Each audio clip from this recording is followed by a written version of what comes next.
Long ago, in a powerful and disciplined kingdom, there ruled a wise king known for his sharp judgment and deep understanding of human nature.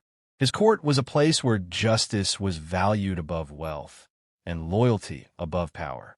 One morning, during a royal assembly, a man entered the court carrying a small wooden cage. Inside the cage was a partridge. It looked ordinary at first glance, except for one strange detail. The bird had only one leg. Whispers spread across the court. Some nobles exchanged confused looks. Others quietly smirked. Why would anyone bring a crippled bird before the king? The king, calm and observant, studied the man carefully before speaking. "What is the price of this bird?" he asked. The man confidently named a very high price, far more than what a healthy bird would cost. The entire hall fell silent. The king leaned slightly forward. His eyes shifted from the man to the bird. "This partridge has only one leg," he said steadily. "Why is its price so high?" The man smiled, clearly prepared for the question. "Your Majesty," he began respectfully, "this bird may appear weak, but it is extremely valuable. When I go hunting, I take this partridge with me. I tie it near my hunting nets. It makes unusual and attractive calls. When other partridges hear its voice, they come closer. They trust it because it is one of their own." He paused briefly, then continued, "And once they gather near it, they're easily trapped in my nets. Because of this single bird, I capture dozens more. That is why it is worth so much."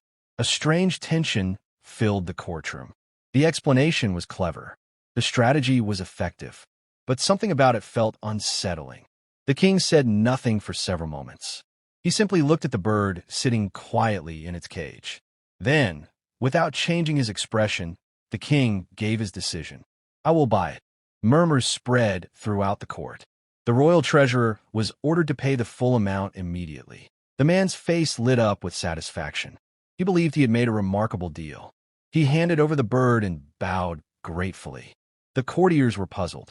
Why would the king spend so much money on a crippled hunting bird? But what happened next stunned everyone. The king turned to his guards and gave a firm command: "Slaughter the bird."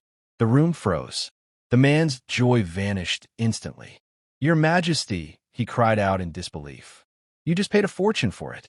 Why would you kill it?" The king slowly rose from his throne. His voice was calm, but it carried authority that silenced the entire hall.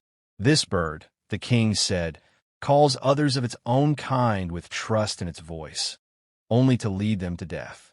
It uses familiarity to deceive them." He looked directly at the man. "If it can betray its own kind for your benefit, how can I expect it to be loyal to me? And if I allow such betrayal to be rewarded in my kingdom, what message does that send?" The man stood speechless. The king continued, his tone firm and unforgettable. "Anyone who betrays their own for personal gain cannot be trusted by anyone. Betrayal, even when profitable, is poison." With that, the order was carried out. The bird that once lured others into traps met its own fate. The court remained silent long after the act was done. The king was not concerned about the money he had spent. To him, the cost was insignificant compared to the principle. He understood something deeper. A kingdom is not destroyed by enemies at its borders. It is destroyed by betrayal within. Someone who sacrifices their own people for advantage may seem clever. They may seem useful. They may even appear intelligent. But loyalty is not measured by usefulness. It is measured by character. The story of the one-legged partridge spread throughout the kingdom. It became a lesson taught to children, soldiers, and leaders alike. Because betrayal does not end with one victim.